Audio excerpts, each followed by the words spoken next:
So CA foundation எக்ஸாமுக்கு வந்து நான் ப்ரிப்பேர் பண்ணிட்டு இருக்கேன் அண்ட் மேல வந்து நான் அப்பியர் ஆகலாம்னு நினைக்கிறேன் அப்படின்னா உங்களுக்கான வீடியோ தான் இது.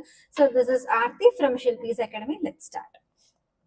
ஸோ இப்போ சிஏ ஃபவுண்டேஷனுக்கு இப்போ நம்ம மேயோட ஸ்டார்டிங்ல இருந்து நம்ம கால்குலேட் பண்ணோம் அப்படின்னா டில் ஏப்ரல்ல நம்மளுக்கு ஃபுல் ஒரு 30 days அண்ட் மார்ச்ல ஒரு 15 days அப்படின்னு இருக்கு. So totally we have 45 days in hand. கரெக்டுங்களா? ஸோ இந்த 45 daysல எஃபெக்டிவா நான் எப்படி பிளான் பண்ணா என்னால இந்த சிஏ ஃபவுண்டேஷன் அட்டெம்ப்டை வந்துட்டு கிளியர் பண்ண முடியும். இது ஃபர்ஸ்ட் டெய்லி நம்ம ஸ்டடி ஹவர்ஸை வந்துட்டு ஒரு 3 to 6 hours மேக்ஸிமம் நம்ம வச்சுக்கலாம். ஸோ இதுல என்ன பண்ணலாம் அப்படின்னா இப்போ ஃபார் எக்ஸாம்பிள் மண்டே நான் எடுத்துக்கிறேன். So we are having 4 subjects, right? So Monday என்ன பண்றேன் அப்படின்னா ஒரு சம் பேப்பர் அண்ட் ஒரு தியரி பேப்பர். ஸோ இது அக்கவுண்ட்ஸ் அண்ட் லா இது ரெண்டத்தையும் சேர்த்து நான் என்ன பண்றேன் அப்படின்னா I'm going to revise this. So இந்த மாதிரி ஸ்கெட்யூல் போட்டுக்கோங்க. ஸோ ரெண்டு சப்ஜெக்டா நம்ம பிரிச்சு படிக்கும்போது நம்மளுக்கு கொஞ்சம் இன்னும் எஃபெக்டிவா இருக்கும். ஸோ ஒரே சப்ஜெக்டை நம்ம படிச்சோம் அப்படின்னா அதே எனக்கு ரொம்ப வேகா இருக்க மாதிரி இருக்கும். ஸோ அதனால 2 சப்ஜெக்ட் படிக்கும்போது கொஞ்சம் நம்மளுக்கு இன்ட்ரெஸ்டிங்கா இருக்கும். ஸோ உங்களுக்கு எக்கனாமிக்ஸ் வந்துட்டு ஒரு சிலர் எம்சிக்யூ பேப்பர் அப்படிங்கறதுனால இட் வில் பி ஈஸி அப்படிம்பாங்க. அண்ட் குவான்டிடேட்டிவ் ஆப்டிடியூட்ல சம்ஸா இருக்கிறதுனால நம்ம நிறைய ப்ராக்டிஸ் பண்ணணும் எம்சிக்யூஸுக்கு. கரெக்டுங்களா? எஸ். ஸோ இப்போ இதுக்கு ஏற்ற மாதிரி நோட் பண்ணிக்கோங்க. அண்ட் இதுல நம்ம எப்படி ஸ்ப்ளிட் பண்ணலாம் அப்படின்னா ஃபர்ஸ்ட் எனக்கு கான்செப்டை நான் புரிஞ்சுக்கணும். ஃபர்ஸ்ட் ஒரு 1 to 25 days என்ன பண்ணுங்க அப்படின்னா 4 சப்ஜெக்ட்லயும் அந்த கான்செப்ட்ஸ் எல்லாம் நம்ம இம்பார்ட்டண்டா என்ன தெரிஞ்சுக்க வேண்டியது இருக்கு அப்படின்னு சொல்லிட்டு புக்கை பார்த்து ஃபுல்லா படிச்சு முடிச்சிருங்க. அண்ட் ஆஃப்டர் தட் நம்ம என்ன பண்ணலாம் அப்படின்னா ப்ராக்டிஸ் பண்ண ஸ்டார்ட் பண்ணிக்கலாம். ப்ரீவியஸ் கொஸ்டின் பேப்பர்ஸ் இருக்கு அண்ட் எம்டிபிஸ் ஆர்டிபிஸ் இருக்கு அண்ட் புக் பேக்ல ப்ராக்டிக்கல் கொஸ்டின்ஸ் நிறைய கொடுத்துருக்காங்க.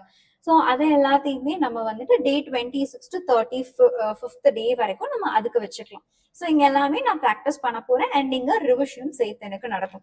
அண்ட் இதுக்கு அடுத்தது phase 3ல எக்ஸாமுக்கு போறதுக்கு முன்னாடி நான் என்ன பண்ணிக்கணும், இன்னும் கொஞ்சம் கரெக்டா ரெடி ஆயிட்டு போய்க்கணும். ஸோ இப்போ இங்க எக்ஸாம் எனக்கு எப்படி நடக்குமோ அதே மாதிரி நான் 100 marksக்கு அந்த மாக் டெஸ்ட் அண்ட் ஒரு சாப்டரா நான் படிச்சுட்டு ரிவைஸ் பண்ணேன் அப்படின்னா that will be very helpful. So இந்த 45 daysல மெயினா நான் எதுலெல்லாம் கான்சென்ட்ரேட் பண்ணணும் அப்படின்னா அக்கௌண்ட்ஸ் வந்து நம்மளுக்கு சம்மு. ஸோ உங்களுக்கு அந்த கான்செப்ட்ஸ் தெரியும் அப்படின்னா டெய்லியும் கொஞ்சம் ஒரு 2 sums 3 sums அந்த மாதிரி ப்ராக்டிஸ் பண்ணுங்க. அண்ட் லா நம்மளுக்கு தியோரி அப்படின்றதுனால அதுல நம்மளுக்கு செக்ஷன்ஸ் அண்ட் கீவேர்ட்ஸ் என்னென்ன அப்படிங்கறத first we need to understand. So அந்த கீவேர்ட்ஸ் இருந்துச்சுன்னா தான் நம்மளுக்கு மார்க்ஸ் அப்படிங்கிறது வரும். அண்ட் செக்ஷன் வந்துட்டு அது அந்த அளவுக்கு இஷ்யூ இல்லை. சப்போஸ் எனக்கு செக்ஷன் கரெக்டா தெரியுது அப்படின்னா எக்ஸாம் பேப்பர்ல நான் என்ன பண்ணிக்கலாம், செக்ஷன் இதுதான் அப்படின்னு சொல்லிட்டு I can able to mention. If in case அது வந்துட்டு எனக்கு கரெக்டா ஞாபகம் இல்லை, தப்பான செக்ஷன் போட்டுட்டேன் அப்படின்னா எனக்கு என்ன ஆகும், மார்க் அப்படிங்கிறது ரெடியூஸ் ஆகும். அண்ட் மேக்ஸ் அண்ட் குவான்டிடேட்டிவ் ஆப்டிடியூட பொறுத்த வரைக்கும் இது ரெண்டுமே நம்மளுக்கு என்னது எம்சிக்யூஸ். கரெக்டுங்களா? ஸோ மேக்ஸ்ல நம்மளுக்கு ஃபார்முலாஸ் நிறைய இருக்கும், டெக்னிக்கலா நம்ம ஞாபகம் வச்சுக்க வேண்டியது. ஸோ அது எல்லாமே என்ன பண்ணலாம் அப்படின்னா லைக் ஒரு ஃபார்முலா ஷீட்னு சொல்லிட்டு அதை கிரியேட் பண்ணிட்டு எல்லா ஃபார்முலாஸையும் ஒரே பக்கம் எழுதி வச்சுட்டோம் அப்படின்னா ரிவைஸ் பண்ணும்போது நம்மளுக்கு அது ரொம்ப யூஸ்ஃபுல்லா இருக்கும். அண்ட் எக்கனாமிக்ஸ் அண்ட் குவான்டிடேட்டிவ் ஆப்டிடியூடுக்கு உங்களால எந்த அளவுக்கு எம்சிக்யூஸ் ப்ராக்டிஸ் பண்ண முடியுமோ அந்த அளவுக்கு நிறைய எம்சிக்யூஸ் ப்ராக்டிஸ் பண்ணுங்க. அண்ட் அந்த ரிவிஷன் டைம்ல எல்லாம் நீங்க என்ன பண்ணுங்க, நிறைய மாக் டெஸ்ட் எழுதி பாருங்க. ஸோ அந்த ப்ராக்டிஸ் மேக்ஸ் பெர்ஃபெக்ட் அப்படின்னு சொல்லுவாங்க. ஸோ எந்த அளவுக்கு நம்ம ப்ராக்டிஸ் பண்றோமோ அந்த அளவுக்கு we can able to score a good marks in the CA foundation exams. And இதுல ஒரு சாப்டர்லயும் நம்மளுக்கு இம்பார்ட்டன்ட் நம்ம எந்த டாபிக்கை மிஸ் பண்ண கூடாது அப்படிங்கறத ஒரு சாப்டர் வைஸா வில் டிஸ்கஸ். ஸோ இதுல ஃபர்ஸ்ட் அக்கவுண்ட்ஸ். ஸோ அக்கவுண்ட்ஸ் பொறுத்த வரைக்கும் ஃபர்ஸ்ட் சாப்டர் எனக்கு ஃபுல்லா அந்த தியோரிட்டிக்கல் ஃப்ரேம் ஒர்க்ஸ் இதை பத்தி தான் கொடுத்துருக்காங்க இல்லைங்களா?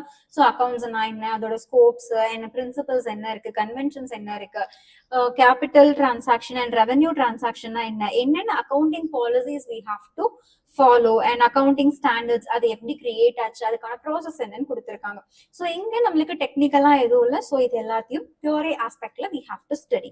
And accounting process, journal and subsidiary book, cash book and ledger இது சப்சிடரி இதுல கிரியேட் பண்றது அண்ட் பேலன்சிங் பண்றது, ட்ரையல் பேலன்ஸ் ப்ரிப்பேர் பண்றது, இந்த ரெக்டிஃபிகேஷன் ஆஃப் எரர்ஸ் இதெல்லாமே நம்ம 12th பேஸ். கரெக்டுங்களா? ஸோ இங்க நான் புதுசா நான் எதுவுமே படிக்க வேண்டியதில்லை. ஸோ ஜஸ்ட் நான் ரிவைஸ் பண்ணனா போதும். அண்ட் இதுல காம்ப்ளிகேட்டட் டாபிக்ஸ் அப்படின்னு பார்த்தோம்னா அந்த ரெக்டிஃபிகேஷன் ஆஃப் எரர்ல மட்டும் நம்ம எதை டெபிட் பண்ணணும் எதை கிரெடிட் பண்ணணும் அதை மட்டும் கொஞ்சம் டெக்னிக்கா பார்த்துக்கிட்டோம்னா போதும். And next one is bank reconciliation statement. So இந்த பிஆர்எஸ்ல நம்ம என்னென்ன ஐட்டம்ஸ் ஆட் பண்ணணும் அண்ட் என்னென்ன ஐட்டம்ஸ் மைனஸ் பண்ணணும். ஸோ இதெல்லாம் 4 மெத்தட்ல நம்ம சம் போடுற மாதிரி இருக்கும். ஸோ அந்த 4 மெத்தட்லயும் ஒரு டெக்னிக் என்னன்றதை பார்த்து வச்சுக்கோங்க. அண்ட் இதுக்கு அடுத்தது இன்வென்டரி சைடு பார்க்கும்போது இதை எப்படி நம்ம கம்ப்யூட் பண்ண போறோம் as per AS2 என்ன சொல்லிருக்காங்கன்றத பாத்துக்கோங்க.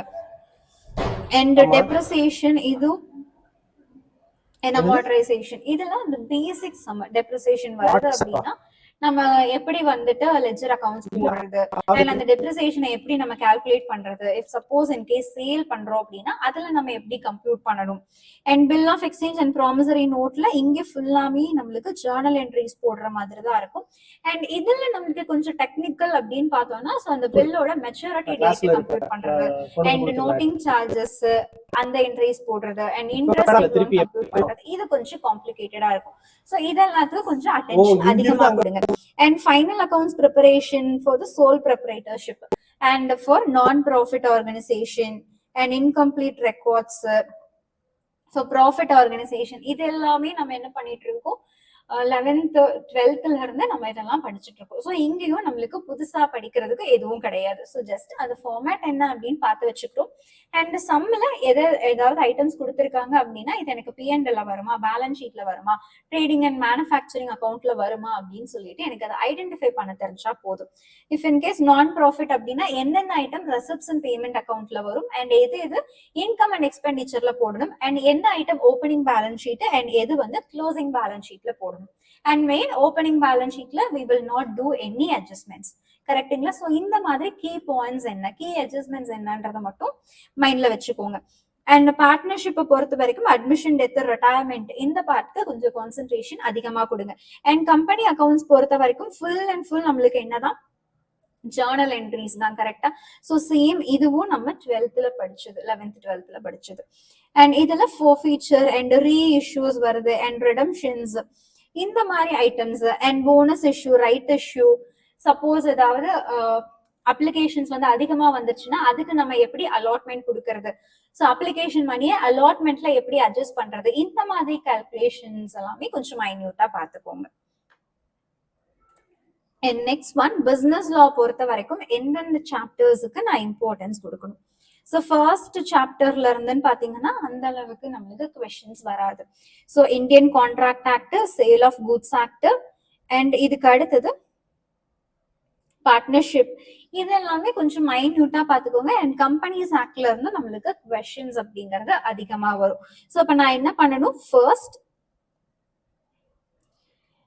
Indian contract act and sale of goods act and after that partnership and எல்எல்பியோடது உங்களுக்கு அவ்வளவு பெருசா இருக்காது. அண்ட் கம்பெனிஸ் ஆக்டோடது இதெல்லாம் ஃபர்ஸ்ட் பாத்துக்கோங்க.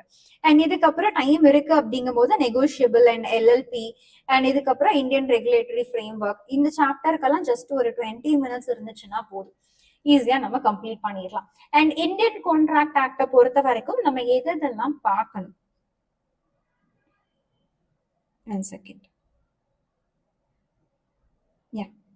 ஸோ இதெல்லாம் வேலிட் கான்ட்ராக்டுக்கு என்னென்ன கண்டிஷன்ஸ் இருக்கு அண்ட் டைப் ஆஃப் கான்ட்ராக்ட் என்ன, ஆஃபர்னா என்ன, ப்ரப்போசல்னா என்ன, அக்செப்டன்ஸ்னா என்ன, அண்ட் இதுக்கு அடுத்தது ரிவோகேஷன் அப்படின்னா என்ன, அண்ட் கன்சிடரேஷனுக்கான லீகல் ரூல்ஸ் என்னென்ன இருக்கு, அண்ட் இதுக்கு அடுத்தது even sometimes without consideration also எனக்கு அது வேலிடா ட்ரீட் ஆகும். ஸோ அதுல என்னென்ன கண்டிஷன்ஸ் எனக்கு சொல்லியிருக்காங்க அண்ட் வேற எசென்ஷியல் எலிமெண்ட்ஸ் என்னென்ன இருக்கு டு த கான்ட்ராக்ட். ஸோ இதுல free concern and capacity of the parties இதெல்லாமே கொஞ்சம் இம்பார்ட்டன்ட். அண்ட் எதெல்லாம் வாய்ட் அக்ரிமெண்டா ட்ரீட் பண்ணுவோம் அண்ட் கான்ட்ராக்டோட பெர்ஃபார்மன்ஸ் வந்துட்டு எனக்கு எப்போ எண்ட் ஆகும் இதெல்லாமே கொஞ்சம் மைன்யூட்டா நம்ம பார்த்து வச்சுக்கணும்.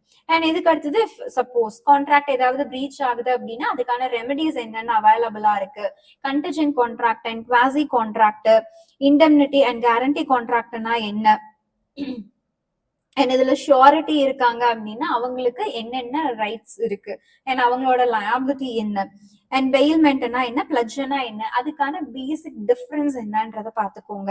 அண்ட் ஏஜென்சி நம்மளுக்கு எப்போ கிரியேட் ஆகும் அதுல இன்வால்வ் ஆகக்கூடிய பர்சன்ஸோட டியூட்டிஸ் அண்ட் ஆப்ளிகேஷன்ஸ் என்ன, அண்ட் இந்த பாயிண்ட்ஸ் எல்லாமே கொஞ்சம் பாத்துக்கோங்க. ஸோ எப்ப நம்மளுக்கு அது ரிவோக் ஆகும், அண்ட் பிரின்சிபல் வந்துட்டு எப்ப தேர்ட் பார்ட்டிஸ்க்கு லயபிள் ஆவாங்க, இதெல்லாமே கொஞ்சம் மைன்யூட்டா பாத்துக்கோங்க. அண்ட் சேல் ஆஃப் கூட்ஸ் ஆக்ட பொறுத்த வரைக்கும் சேலுக்கும் அக்ரிமெண்ட் சேலுக்கும் என்ன டிஃபரன்ஸ் இருக்கு, அண்ட் சேலுக்குன்னு சொல்லிட்டு ஒரு சில கண்டிஷன்ஸ் இருக்கு இல்லையா, ஸோ அந்த கண்டிஷன்ஸ் என்ன,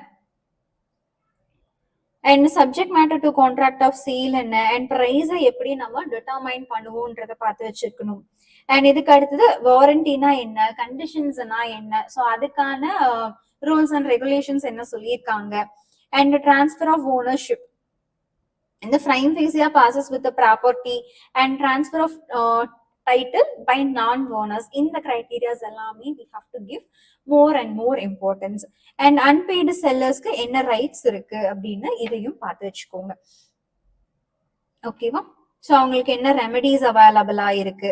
அண்ட் இந்தியன் பார்ட்னர்ஷிப் ஆக்ட பொறுத்த வரைக்கும் பார்ட்னர்ஷிப்னா என்ன, அதுல எலமெண்ட்ஸ் என்ன இருக்கு, பார்ட்னர்ஷிப் டீட்னா என்ன, and types of partnership and types of partners என்னன்னு பார்க்கணும்.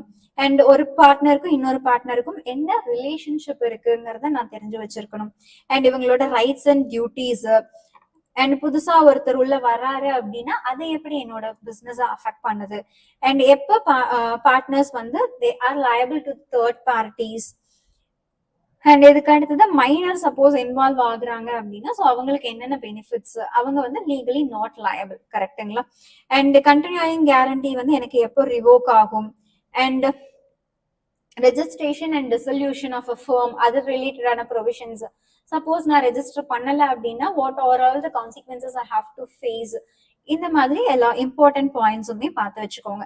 அண்ட் எல்எல்பி சைட்ல அதோட கேரக்டரிஸ்டிக் அண்ட் அதை இன்கார்பரேட் பண்ணும்போது நம்ம என்னென்ன பார்க்கணும், அண்ட் அதுல என்னென்ன ஃபார்ம்ஸ் இருக்குன்றத கொஞ்சம் பார்த்துக்கோங்க. அண்ட் கம்பெனிஸ் ஆக்ட்ல கார்பரேட் வெயில்னா என்ன, different class of companies and அதை எப்படி நம்ம இன்கார்பரேஷனுக்கு கொண்டு வரோம், அண்ட் கேபிட்டலோட கிளாசிபிகேஷன்ஸ் என்னென்னலாம் இருக்கு, அண்ட் ஷேர்ஸ், எம்ஓஏனா என்ன, ஏஓஏனா என்ன. ஸோ இந்த சாப்டர் பொறுத்த வரைக்கும் எனக்கு எல்லா பாயிண்ட்ஸுமே இம்பார்ட்டன்ட் தான், இதுல எதையுமே என்னால ஒமிட்டே பண்ண முடியாது. அண்ட் நெகோஷியேட்டபிள் இன்ஸ்ட்ருமெண்ட்ல promissory note, bill of exchange and cheque, இதோட மீனிங்ஸ் எல்லாமே என்ன அப்படின்னு பார்த்து வச்சுக்கோங்க. And presentment and rules for compensation and negotiable இன்ஸ்ட்ருமெண்ட்ல என்னென்ன கிளாசிபிகேஷன்ஸ் இருக்கு, அண்ட் சப்போஸ் அது டிஸானர் ஆகுது அப்படின்னா ஸோ அதுல என்னென்ன நம்மளுக்கு கான்சிக்வன்சஸ் வரும். ஸோ இந்த பார்ட் எல்லாமே நீங்க கொஞ்சம் ஸ்கிப் பண்ணாம பார்த்துக்கிட்டீங்க அப்படின்னா நம்மளுக்கு ரொம்ப யூஸ்ஃபுல்லா இருக்கும். அண்ட் நீங்க தியோரி அண்ட் புக்ல கொடுத்துருக்கக்கூடிய ப்ரொவிஷன்ஸை மட்டும் படிச்சீங்கன்னா பத்தாது. ஸோ அந்த கேஸ் ஸ்டடி எடுத்து அந்த கேஸ் ஸ்டடிக்கு நம்ம எப்படி ஆன்சர் எழுதணும் அப்படிங்கறத பார்த்தோம்னா தான் so we can able to score good marks in the law. So நம்மளுக்கு லால முக்கால்வாசி என்ன பண்றாங்க, கேஸ் ஸ்டடி மாதிரி கொஸ்டின்ஸ் தான் கேட்கறாங்க. ஸோ கேஸ் ஸ்டடி நான் எழுதும் போது அதை 3 கேட்டகரியா பிரிச்சுக்கலாம். ஃபர்ஸ்ட் ஒன், அது எந்த ப்ரொவிஷன், அது எந்த ஆக்ட் கூட ரிலேட் ஆகுது, அண்ட் அதுக்கு அடுத்தது அவங்க அந்த கேஸ் ஸ்டடியில சொல்லியிருக்கக்கூடிய ஃபேக்ட்ஸ் என்ன, அண்ட் தேர்டு இதைப்படி அனலைஸ் பண்ணி நீங்க என்ன கன்க்ளூஷன் கொடுக்குறீங்கன்னு சொல்லிட்டு 3 டிவிஷனா ஸ்பிளிட் பண்ணிக்கோங்க. So you will get the good marks.